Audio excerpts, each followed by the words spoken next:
right, the next most basic component are scales. So what is a scale?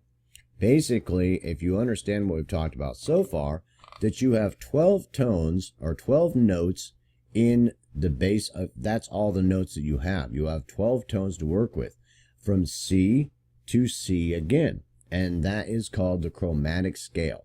Everything between C and C, there are 12 tones that are the chromatic scale. Now that's the most basic structure that you have to work with that we've already spoken on.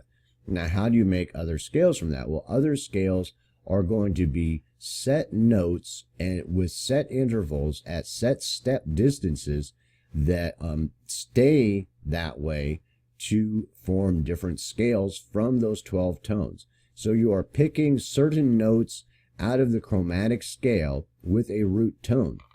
The basis of the scale, you have to start with a root tone. It could be C or D or E or D sharp. Any note will be the root of that scale. And then you will have chosen notes that go along with that are part of the chromatic scale, part of the 12 tones. And that is going to be what is entailed in making your scale. So that is the basic concept of what a scale is. So what we're going to do now is we're going to talk about how scales are built.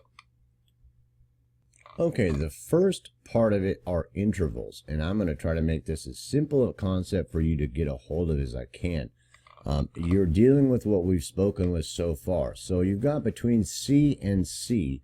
What are their intervals? Well, it's pretty simple.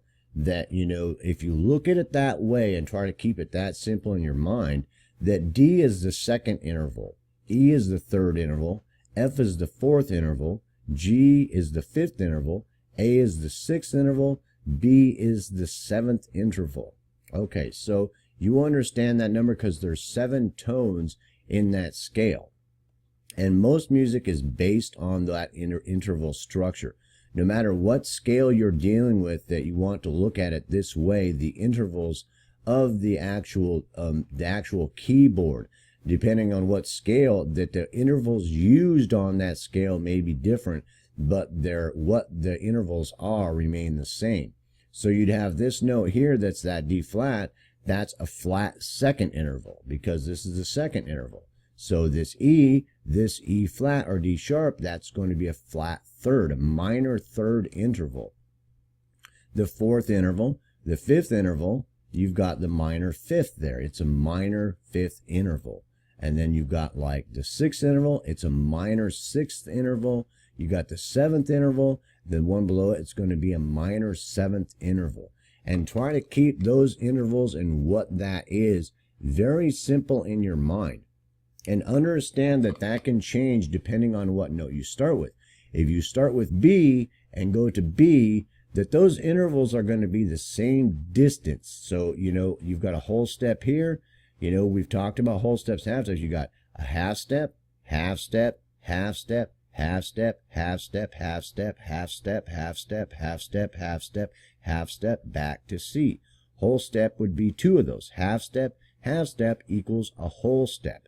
So depending on what root note you start for your scale, that those intervals are going to be the same, and you have half steps and whole steps that separate the notes.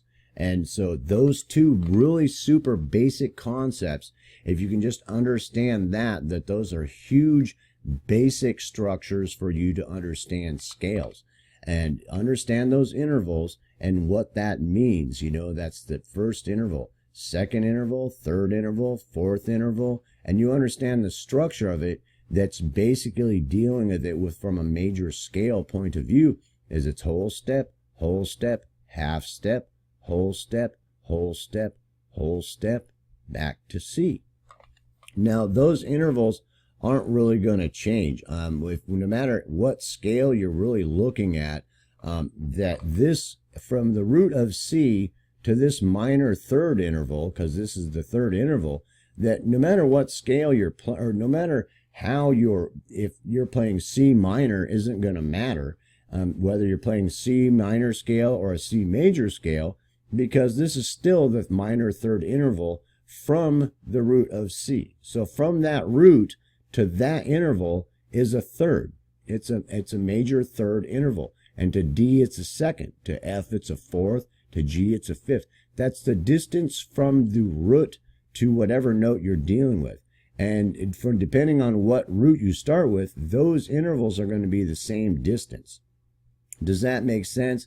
So all you have to do is just remember the counting of it between those 12 tones, and remember the intervals we just talked about, and remember the whole steps and half steps. And that's the basic components for constructing any scale. Let's go over that one more time just to make sure you're on the same wavelength. Okay, from C to C, and you could have, this is the root of the scale, any scale you're dealing with. You want to look at those intervals from the 12 tones from a major scale. The major scale goes whole step, half step, whole step, whole step, whole step, half step. And the reason why that is and why you're basing it off that major scale is so no matter what scale you're working with, the scale you might be working with might go C, D, F, F sharp, A, C. I mean, that scale might be built that way. But that's not going to really matter what that interval is, because this E is still the third interval from C, no matter what scale you're dealing with. And so this note here is going to be a minor third. This is the second interval, so this is going to be a minor second interval. This is the fifth interval, so this is going to be a minor fifth interval. And so that it's real basic in your mind that way.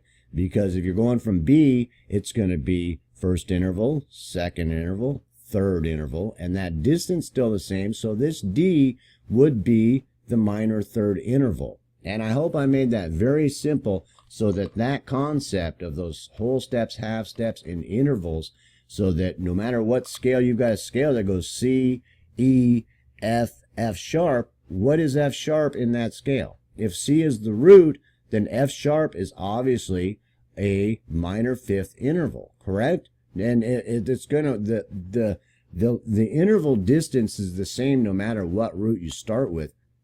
That way you always know whether you're dealing with a major third or a minor third or a fourth or a minor fifth or a sixth or a minor sixth or a seventh or a minor seventh. That interval structure and the whole steps, half steps are set together like that, just like that, so that you can understand whenever you're working with a scale what the interval components are. And you'll understand why later when you're making major and minor scales or major and minor harmonies and things like that.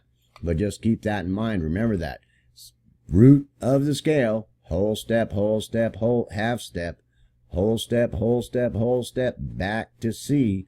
And those are going to set your intervals, because this is always going to be a fourth. Even if you don't use that fourth in with the scale you're working on, F is always going to remain in the fourth interval. Even if you're using the F sharp in the scale and not an F, that it's going to be a minor fifth interval no matter what the scale is that you're looking at. So I hope I made that real simple and real clear so that you can remember that and understand those intervals and how they're set up that way to build scales and understanding which intervals are in the scales and the steps distance from them, whole steps or half steps. All right, the next thing you want to understand is what is the step distance from your intervals. That way when you're building a scale or you're thinking about a scale that's going to be played from the root of A, how many whole steps from there is there? So that you understand that a major second interval is a whole step. A major third interval is 2 whole steps from the root. A major fourth is going to be 2 whole steps and a half step. A major fifth is going to be 2 whole steps, a half step, and a whole step. Does that make sense? That way that when you're looking at that and you're looking at the minor fifth interval, that you know how many half steps and whole steps are away from it. A whole step, whole step, whole step. It's 2 or 3 whole steps from the root tone that is that minor fifth. And that can be complicated, but that simple basic understanding of understanding, how many steps away. And it can go backwards also. So if you're looking at from C down, this is a second interval from C down. Or you're going down to a third, A would be a minor third down from C. Does that make sense? Because it's whole step and then a whole step or half step, and then a whole step is going to be a minor third, because you got a whole step and then a half step is the same as the whole step and the half step going up. So it's a minor third down rather than a minor third up. Now that concept, I hope I made that really clear and as simple as I could, so that you don't sit around a lot of time sitting trying to understand intervals and, you know, whole steps and half steps that are the basic building blocks of scales. So I hope that was real simple. Like I said, in any of these videos, if that's not clear enough, you can always ask me, but that's the basic structure components to build the scales. And next, we're going to talk about some scales and how they're put together.